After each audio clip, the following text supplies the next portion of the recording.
আসসালামু আলাইকুম viewers, welcome to my channel.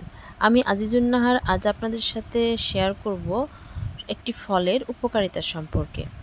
ভিডিওটি যদি আপনাদের ভালো লেগে থাকে তাহলে অবশ্যই চ্যানেলটি সাবস্ক্রাইব করে পাশে থাকবেন। আপনি কি এমন একটি ফল খুঁজছেন যা খেতে যেমন সুস্বাদু তেমনি উপকারিতায় ভরপুর? হ্যাঁ, আজকে আমরা জানব এমন এক ফলের গল্প যাকে বলে মাখনের মতো ফল, অর্থাৎ অ্যাভোকাডো। চলুন জানি কেন এই ফলকে বলা হয় সুপারফুড এবং কিভাবে এটি আপনার জীবন বদলে দিতে পারে। অ্যাভোকাডো হচ্ছে মধ্য আমেরিকা ও মেক্সিকোর আদি ফল। এর বৈজ্ঞানিক নাম পার্সিয়া আমেরিকানা এবং এটি লরেসি পরিবারভুক্ত। সবুজ রঙের শক্ত খোসার ভেতরে থাকে ক্রিমি মাখনের মতো একদম নরম অংশ, যা খেতে যেমন মজাদার তেমনি স্বাস্থ্যকর। 100 গ্রাম অ্যাভোকাডোতে থাকে 160 ক্যালোরি, 15 গ্রাম স্বাস্থ্যকর ফ্যাট, 7 গ্রাম ফাইবার, প্রচুর পরিমাণ পটাশিয়াম যা কলার চাইতেও বেশি, ভিটামিন কে, ই, সি, B6 ও ফোলেট।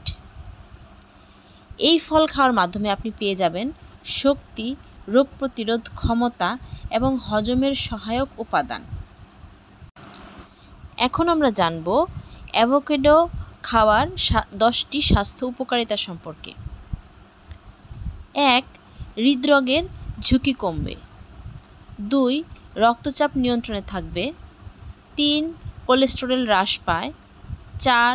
ত্বক ও চুল হয় উজ্জ্বল। 5. চোখ ভালো থাকে। এতে থাকে লুটেইন ও জিয়াজ্যান্থিন, যার কারণে চোখের উপকার হয়ে থাকে। 6. ওজন নিয়ন্ত্রণে সাহায্য করে। 7.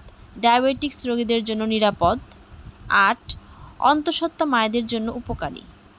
9. মানসিক চাপ কমায়। 10. হজম শক্তি বাড়ায়। অ্যাভোকাডো শুধু স্বাস্থ্যকর নয়, এটি দিয়ে অসাধারণ সব খাবার তৈরি করা যায়। অ্যাভোকাডো ম্যাশড করে পেঁয়াজ, ধনেপাতা, লেবুর রস ও নুন দিয়ে খাওয়া যেতে পারে। টোস্টের উপর অ্যাভোকাডো ম্যাশ করে উপর থেকে ডিম বা টমেটো দিয়ে খাওয়া যায়। স্মুদি বানাতে অ্যাভোকাডো, কলা, দুধ ও সামান্য মধু মিশিয়ে ব্লেন্ড করে নেওয়া যায়। অ্যাভোকাডো কিউব করে কেটে শসা, টমেটো, জলপাই তেল ও লেবুর রস মিশিয়ে সালাদ বানিয়ে নেওয়া যেতে পারে। অ্যাভোকাডো গাছ 4 থেকে 6 বছরে ফল দেয়। এটি উষ্ণ জলবায়ুতে ভালো জন্মে, যেমন মেক্সিকো, ক্যালিফোর্নিয়া, ইসরায়েল। বাংলাদেশেও পার্বত্য চট্টগ্রাম ও কিছু জায়গায় এর চাষ হচ্ছে। বাজারে একটি অ্যাভোকাডোর দাম 80 থেকে 200 টাকা পর্যন্ত হতে পারে, তবে নির্ভর করে সাইজ ও কোয়ালিটির উপর। তো বন্ধুরা, এখন বলুন, আপনি কি আগে কখনো অ্যাভোকাডো খেয়েছেন নাকি এবারই প্রথম ট্রাই করবেন? আপনার মতামত কমেন্টে জানাতে ভুলবেন না। ধন্যবাদ।